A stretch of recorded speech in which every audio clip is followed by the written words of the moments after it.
collaboration गरेको देखेँ कि मैले सबैजनासँग how did all that come to play त्यही हो लाइक कस्तो थियो भने like bro like back in the day अब मैले पनि कति मान्छेहरू रिच आउट गर्थेँ क्या अनि लाइक गरौँ न म्युजिक भन्ने यस्तो खालको हुन्थ्यो अनि मैले त्यही ड्रेक लिल वेनहरू सुन्ने बेलामा मैले डिजे ख्यालेतको कोलाबोरेसनहरू देख्थेँ कि ब्रो लिल वेन अब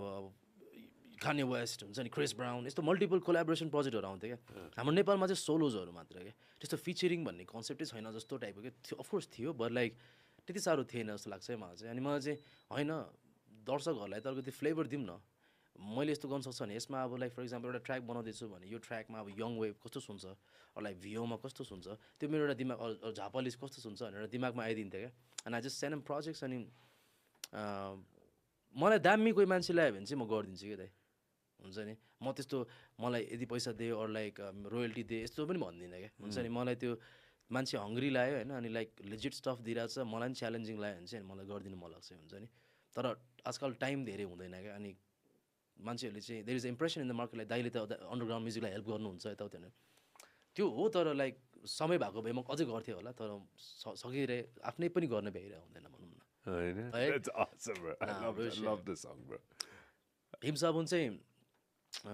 पहिला त झापलिस थिएन त्यसमा होइन एउटा बनाएको थिएँ यत्तिकै म चाहिँ यस्तो स्टोरी टेलिङ टाइपको स्टफहरू गरि नै रहन्थेँ क्या दाइ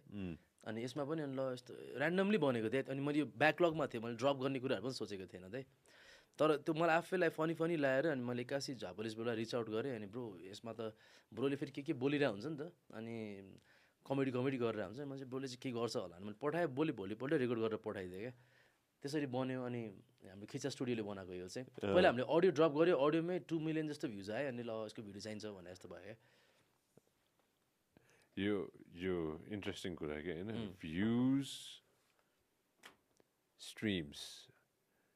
numbers how important is it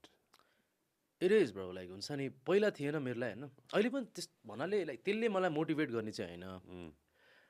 म गीतहरू यस्तो झारे गर्थेँ मेरो एल्बममै 25-26वटा सङ हुन्छ नि एउटामा 33वटा सङ त्यस्तो भन्नाले मलाई गीत झारिदिनु मन लाग्यो आई यस्तो मेक सो मेनी सङ झारिदिउँ न गीतमा 2000 भ्युज आउँछ 3000 भ्युज आउँछ होइन मनमा त इच्छा त हुन्छ कि लाइक धेरै मान्छेले सुन्यो भने चाहिँ अलिक मजा आउँथ्यो I feel like my music should be heard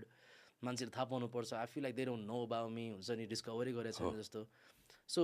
धेरै मान्छेले सुन्नु हुन्थ्यो भन्ने चाहिँ हुन्थ्यो तर सेट भ्युजै आएन यार म अब के गर्ने त्यस्तो चाहिँ कहिले भएन क्या म गरिरहेको छु अनि